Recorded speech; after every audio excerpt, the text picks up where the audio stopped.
എന്റെ വാർഡിൽ 1 പൈസ പോലും കിട്ടിയിട്ടില്ല. ഇപ്പൊ എന്തായാലും MLA ഫണ്ട് വെച്ചു, MP ഫണ്ട് വെച്ചു, ആ ഫണ്ട് കിട്ടി, ഈ ഫണ്ട് കിട്ടി എന്നൊക്കെ നിങ്ങൾ വെറുതെ അങ്ങനെ കള്ളം പറയാൻ പറ്റില്ല. ഈ ഫണ്ട് കിട്ടേണ്ടവർക്ക് കള്ളം പറയാൻ പറ്റുന്നു. MP കിട്ടാനും പറയും ഒരു ഫണ്ട് പോലും കിട്ടിയിട്ടില്ല. അപ്പൊ ഞാൻ MLA ആയപ്പോൾ എന്നോട് പറഞ്ഞു, ഷാഫി പറമ്പിൽ MLA ആയിരുന്ന സമയത്ത് ഒന്നും കിട്ടിയിട്ടില്ല, ബാക്കി എല്ലാവരും കിട്ടിയെന്ന്. അപ്പൊ ഞാൻ ഷാഫിയെ വിളിച്ചിട്ട് ഇങ്ങനെ ഫണ്ടിന്റെ കാര്യമൊക്കെ സംസാരിക്കണമെന്ന് ഞാൻ പറഞ്ഞു, മൻസൂറിന് ഇതിലും കൊടുക്കണ്ടേ, കാരണം അവരെ നിങ്ങളൊന്നും കൊടുത്തിട്ടില്ലല്ലോ.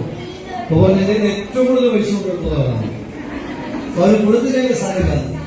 അപ്പൊ എന്തായാലും ഒരു വാർഡിന്റെ കൗൺസിലർ നിരന്തരമായി ജനപ്രതിനിധികൾ, അത് MLA ആയാലും MP ആയാലും മുനിസിപ്പാലിറ്റിയിലായാലും, ഞാൻ എപ്പോഴും ചോദിക്കും, മുനിസിപ്പാലിറ്റി സ്വന്തമായാണ്. ഞാൻ MLA ആയതിനു ശേഷം 10 മാസത്തോളം MLA ആയിട്ട്. MLA ആകുമ്പോൾ ഞാൻ ആദ്യം എടുത്ത തീരുമാനങ്ങളൊന്ന്, അന്ന് ചാനലുകളൊക്കെ ജയിക്കുന്നതിന് മുമ്പ് ഞാൻ പറഞ്ഞായിരുന്നു. എന്നോട് ചോദിച്ചു MLA ആകുമ്പോൾ എന്ത് ചോദിച്ചു. ഇതിനെപ്പറ്റിയല്ല പറയുന്നത്. ഞാൻ പല സ്ഥലങ്ങളിൽ വോട്ട് ചോദിക്കാനായിട്ട് ചെന്നപ്പോൾ ഞാൻ കണ്ടത് കയറി കിടക്കാൻ ഒരു നല്ല വീടില്ലാത്ത ആയിരക്കണക്കിന് മനുഷ്യന്മാർ. ഞാൻ രാഹുൽ മാങ്കൂട്ടത്തിൽ പാലക്കാട്ട് മുനിസിപ്പാലിറ്റിയിലുള്ള ഒരു വാർഡിലെ കുടുംബശ്രീയുടെ വാർഷികാഘോഷ പരിപാടിയിൽ പങ്കെടുത്ത് സംസാരിക്കുന്നതാണ് നിങ്ങൾ കണ്ടത്. ആ പങ്കെടുത്ത വേദിയിൽ സദസ്സില് ഒരുപാടധികം 100-ലധികം സ്ത്രീകൾ, 100 കണക്കിനുള്ള സ്ത്രീകൾ ആ വേദിയിൽ പങ്കെടുത്തിട്ടുണ്ട്. ഒരു വാർഡിലെ കുടുംബശ്രീയിൽ എത്ര സ്ത്രീകൾ അംഗമായിട്ടുണ്ടാവും? അപ്പോ ആ വാർഡിലുള്ള കുടുംബശ്രീയിൽ പെടുന്ന എല്ലാ സ്ത്രീകളും അവിടെ പങ്കെടുത്തിട്ടുണ്ട് എന്നുള്ളത് തന്നെയാണ്. അപ്പോ ഈ വാർത്ത നിങ്ങൾ എല്ലാവരും ഇന്ന് മാധ്യമങ്ങളിലൂടെ നിങ്ങൾ കണ്ടിട്ടുണ്ടാവും. കേരളത്തിലെ മുഖ്യധാര മാധ്യമങ്ങൾ ഈ വാർത്ത റിപ്പോർട്ട് ചെയ്തിട്ടുണ്ട്. രാഹുൽ വീണ്ടും പൊതുവേദിയിൽ, പൊതുപരിപാടിയിൽ എന്നൊക്കെ പറഞ്ഞുകൊണ്ട് നിങ്ങൾ കണ്ടിട്ടുണ്ടാവും. ആ വാർത്തകളിൽ നിങ്ങൾ ശ്രദ്ധിക്കേണ്ട കാര്യം എന്ന് പറയുന്നത് വളരെ രഹസ്യമായി നടത്തിയ പരിപാടിയാണ് എന്നാണ്. രഹസ്യമായിട്ട് നടത്തിയതാണ്. പക്ഷേ 100 കണക്കിന് സ്ത്രീകൾ, 100 കണക്കിന് ആളുകൾ അതിൽ പങ്കെടുത്തിട്ടുണ്ട്, വീട്ടമ്മമാര് പങ്കെടുത്തിട്ടുണ്ട് എന്നുള്ളതാണ്. പിന്നെ രണ്ടാമത്തെ കാര്യം, ആരെയും അറിയിച്ചിട്ടില്ല, വളരെ രഹസ്യമായിട്ടാണ്, ആരും അറിയിക്കാതെ നടത്തിയ പരിപാടിയാണ്. പക്ഷെ അതിൽ ആളുകളുടെ ഈ പ്രാതിനിധ്യം എന്ന് പറയുമ്പോൾ ആരും അറിയിക്കാതെ ഇത്ര ആളുകൾ വരുമോ? ഒരു വാർത്ത, നമ്മുടെ നാട്ടിലെ ഒരു വാർത്ത, എന്താ പറയേണ്ടത്, ഒരു വാർത്ത നൽകുന്നതിന്റെ അല്ലെങ്കിൽ ഒരു വാർത്ത ജനങ്ങളിലേക്ക് എത്തിക്കുന്നതിന്റെ രീതിയാണ്. ഈ വാർത്ത ജനങ്ങളിലേക്ക് എത്തിക്കുന്നത് എനിക്ക് മനസ്സിലാവുന്നില്ല. ഇവരുടെ പ്രശ്നങ്ങൾ എന്താണെന്ന് മനസ്സിലാവുന്നില്ല. വാർത്താ മാധ്യമങ്ങളുടെ പ്രശ്നങ്ങൾ എന്താണെന്ന്, ഈ മാപ്രകളുടെ പ്രശ്നം എന്താണെന്ന് എനിക്ക് മനസ്സിലാവുന്നില്ല. രാഹുൽ പങ്കെടുത്തതാണോ പ്രശ്നം? ആ പരിപാടി നടത്തിയതാണോ പ്രശ്നം? ആ പരിപാടി ഇത്രയധികം ആളുകളുടെ പങ്കാളിത്തം കൊണ്ട് അത് വിജയിച്ചതാണോ പ്രശ്നം?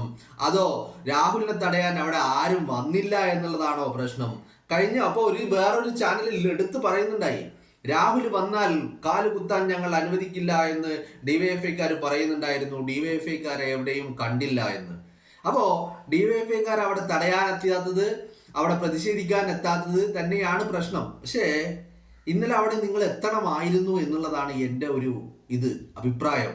കാരണം അങ്ങനെ തടയാൻ വന്നിട്ടുണ്ടായിരുന്നെങ്കിൽ ഇന്നലെ ഈ പാലക്കാട് നഗരസഭയിലെ ഈ മൻസൂർ മണലാഞ്ചേരി എന്ന് പറയുന്ന വാർഡ് മെമ്പറുടെ അധ്യക്ഷതയിൽ അല്ലെങ്കിൽ അയാളുടെ നേതൃത്വത്തിൽ നടത്തിയ ഈ പരിപാടിയിൽ നിങ്ങൾ തടയാൻ വരണമായിരുന്നു ശരിക്കും.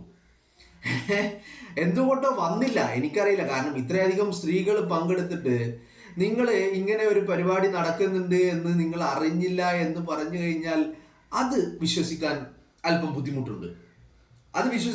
ബുദ്ധിമുട്ടുണ്ട്.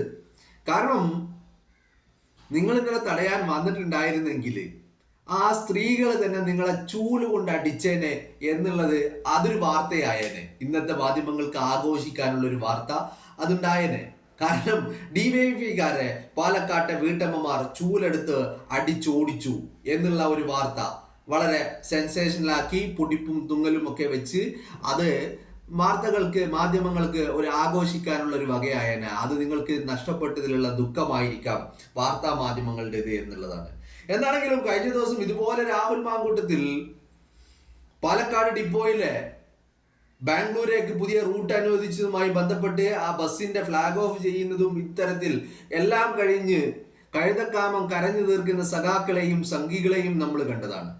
ഇന്നിപ്പോ ഇതേ പൊതുപരിപാടിയിൽ MLA എന്ന രീതിയിൽ തന്നെ ഒരു കുടുംബശ്രീയുടെ വാർഷികാഘോഷ പൊതുപരിപാടിയിൽ രാഹുൽ പങ്കെടുത്ത് സംസാരിച്ചു. ഒരു തട്ടുമില്ല, ഒരു മുട്ടുമില്ല. രാഹുൽ വന്നു, കാര്യങ്ങൾ വളരെ വെടിപ്പായി നടത്തി, അദ്ദേഹം തിരിച്ചു പോയിട്ടുണ്ട്.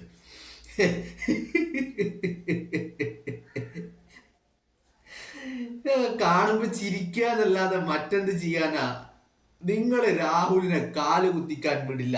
ഇങ്ങോട്ട് വരട്ടെ, കാണിച്ചു കൊടുക്ക. ആരാ പറയുന്നത്? നമ്മളെ പിരിയാരിയിലെ പിരിപോയ നേതാവ്. ഞാൻ അവന്റെ പേരൊന്നും പറയുന്നില്ല. നമ്മളെന്തിനാ വെറുതെ റീച്ച് ഉണ്ടാക്കി കൊടുക്കുന്നത്? അതിന്റെ ആവശ്യമില്ലല്ലോ. അപ്പൊ പിരിയാരിയിലെ നേതാവിന്റെ ഭീഷണി അങ്ങനെയായിരുന്നു. എപ്പോ? പാലക്കാട് ഇല്ലാതിരുന്ന സമയത്ത്. പാലക്കാട് വന്നത് മുതൽ പിരിയാരിയിലെ നേതാവിനെ കാണാനില്ല. പിരിയാരിലെ നേതാവ് എവിടെയാണെന്നോ എന്താണെന്നോ അറിഞ്ഞില്ല. അതിന്റെ ഇടയിൽ താനിവിടെ ജീവിച്ചിരിപ്പുണ്ട് എന്നറിയാൻ വേണ്ടിയിട്ട് എന്തൊക്കെയോ പൊട്ടത്തരം മണ്ടത്തരം വിളിച്ചു പറയുന്നത് നമ്മൾ കണ്ടു. അപ്പോ അത് കഴിഞ്ഞ് രാഹുൽ പാലക്കാട്ട് വന്നു.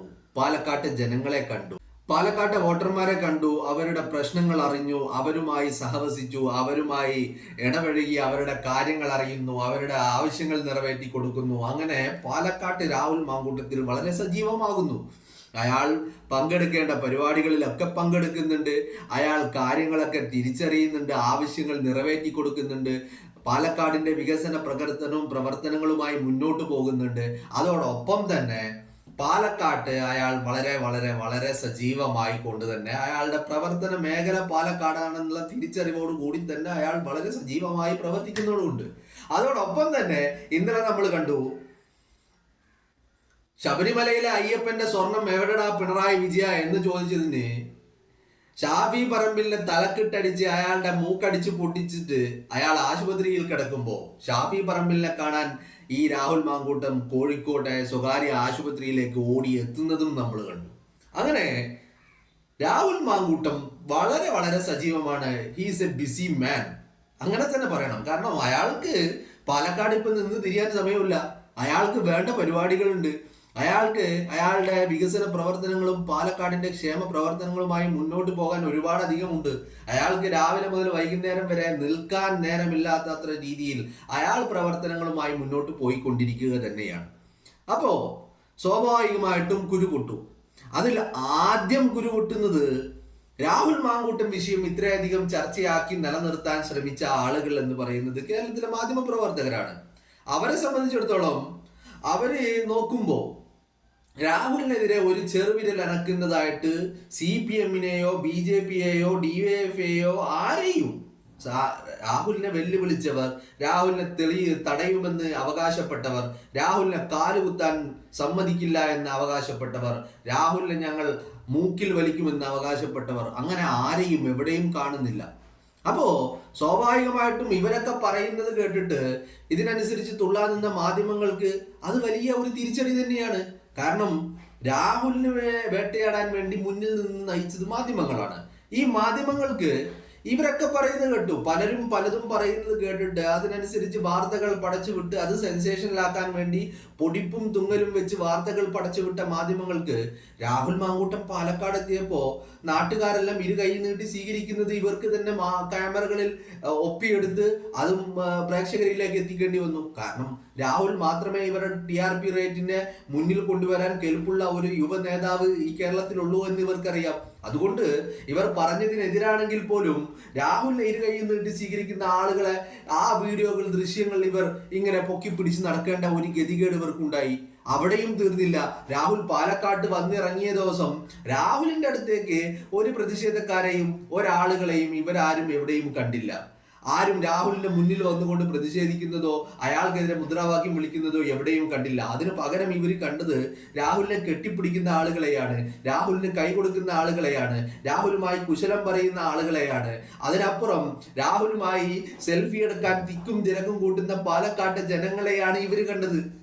അപ്പോ ഇവർ വേട്ടയാടിയ ആള് തന്നെ ഇത്രയധികം സ്വീകാര്യനായി ഇവരുടെ മുന്നിലൂടെ ഇവരുടെ ക്യാമറ കണ്ണുകളിലൂടെ കേരളത്തിന്റെ ജനം കാണുന്നത് കണ്ടപ്പോൾ ഇവർക്കോ സ്വാഭാവികമായിട്ടും അതിന്റെ ആ പരാജയം ആരുടേതാ? അത് മാധ്യമങ്ങളുടേത് തന്നെയാ. കാരണം വേട്ടയാടാൻ മുന്നിൽ നിന്നവർ, അയാളെ ആക്രമിക്കാൻ മുന്നിൽ നിന്നവർ ഒക്കെ മാധ്യമങ്ങളാണ്. അവര് തന്നെ രാഹുലിന്റെ സ്വീകാര്യതയും ഇത്തരത്തിൽ ക്യാമറയിലൂടെ പുറത്തുവിടേണ്ട ഒരു ദുര്യോഗം അത് ഈ മാധ്യമങ്ങൾക്ക് മാത്രമേ കേരളത്തിൽ സംഭവിച്ചിട്ടുള്ളൂ. കാരണം ഇത് ഇങ്ങനെയാ സംഭവിക്കുക എന്ന് അറിയുന്നത് കൊണ്ടാണ് CPM ആണെങ്കിലും BJP ആണെങ്കിലും DYFI ആണെങ്കിലും RSS കാരനാണെങ്കിലും സംഘപരിവാറുകാരനാണെങ്കിലും എല്ലാവരും രാഹുലിന്റെ മുന്നിലേക്ക് വരാതെ മാറി നിന്നത്. ഒരു കൂട്ടര് രാഹുൽ പാലക്കാട്ട് വന്നപ്പോൾ രാഹുലിന്റെ ഓഫീസിന്റെ മുന്നിൽ വന്ന് പ്രതിഷേധിക്കുകയുണ്ടായി. അവരെ പിന്നീട് എപ്പോഴും ഒരിക്കലും കണ്ടില്ല. രാഹുൽ അത് കഴിഞ്ഞ് പലതവണ രാഹുലിന്റെ ഓഫീസിൽ വന്നു. അന്ന് വൈകുന്നേരം രാഹുൽ പാലക്കാട്ട് രാഹുലിന്റെ ഓഫീസിലെത്തി. അപ്പോഴൊന്നും അവിടെ ഒരു പ്രതിഷേധക്കാരെയോ അല്ലെങ്കിൽ ഒരു മുദ്രാവാക്യം വിളിക്കാരെയോ എവിടെയും കണ്ടില്ല. അപ്പൊ ചുരുക്കി പറഞ്ഞു കഴിഞ്ഞാല് ഈ പറയുന്ന BJPയും CPMഉം CJP കൂട്ടുകെട്ടും സംഘപരിവാറും RSSഉം ഒക്കെ പറയുന്നത് കേട്ടിട്ട് അതിനനുസരിച്ച് വാർത്തകൾ പടച്ചുവിട്ട മാധ്യമങ്ങളാണ് വെട്ടിലായത്. അവർക്കാണ് മുഖത്ത് കരണത്ത് അടി കിട്ടിയത്. കാരണം ഈ പറയുന്നതിനനുസരിച്ച് ഇവര് തുള്ളി. പക്ഷേ രാഹുൽ പാലക്കാട്ട് വന്നപ്പോ നേരെ പ്ലേറ്റ് മറിഞ്ഞു, കളി മാറി, എല്ലാം കൊണ്ടും കളി മാറി. രാഹുലിനെ സ്വീകരിക്കാൻ ആളുകൾ ഉണ്ടായി, രാഹുലുമായി സെൽഫി എടുക്കാനും രാഹുലിനെ. അപ്പൊ ഇതൊക്കെ ഉണ്ടായപ്പോ രാഹുൽ മാങ്കൂട്ടത്തിനെ ഇങ്ങനെ സ്വീകരിക്കാനും അയാളെ ഇരുന്നയും നേടി സ്വീകരിക്കാൻ ആളുകളൊക്കെ ഉണ്ടായപ്പോ വീണ്ടും അടുത്ത കുത്തിത്തിരിപ്പ് കയറുകയാണ്. രാഹുൽ പൊതുവേദിയിൽ വരുന്നു, തടയാൻ വരുന്നവരെ കാണുന്നില്ല എന്നൊക്കെ പറഞ്ഞിട്ട് ഈ തീ കൊടുക്കുന്ന പരിപാടി ചെയ്തുകൊണ്ടിരിക്കുകയാണ് ആര്? ഈ മാധ്യമങ്ങള്. DYFIക്കാര് ഒരു നാണക്കേട്. ഇനി തടയാൻ പോയി കഴിഞ്ഞാൽ അവിടെ ഇത്തരത്തിൽ സ്ത്രീകളുണ്ട്, സ്ത്രീകൾ ചൂലെടുത്ത് അടിക്കും എന്നുള്ള അറിവുള്ളത് കൊണ്ട് അവരങ്ങ് മാറി നിൽക്കുകയാണ്. അപ്പോ നിങ്ങൾ എന്താ പോവാത്തത്, തടയാൻ പോവാത്തത് എന്ന് പറഞ്ഞുകൊണ്ട് അവരെ ഇങ്ങനെ പ്രകോപിപ്പിച്ചു കൊണ്ടിരിക്കുക. പക്ഷെ പ്രകോപിപ്പിച്ചാലും അവരിറങ്ങിയില്ല കേട്ടോ. അതിന് കാരണമുണ്ട്. കാരണം തടയാൻ പോയി കഴിഞ്ഞാൽ നല്ല നെരിവട്ടം കിട്ടുമെന്നുള്ളത് ഈ പറയുന്ന DYFIക്കാരനും അറിയാം, ഈ പറയുന്ന BJPക്കാരനും അറിയാം. അതാണ് പാലക്കാട്ടെ സിറ്റുവേഷൻ. അതാണ്.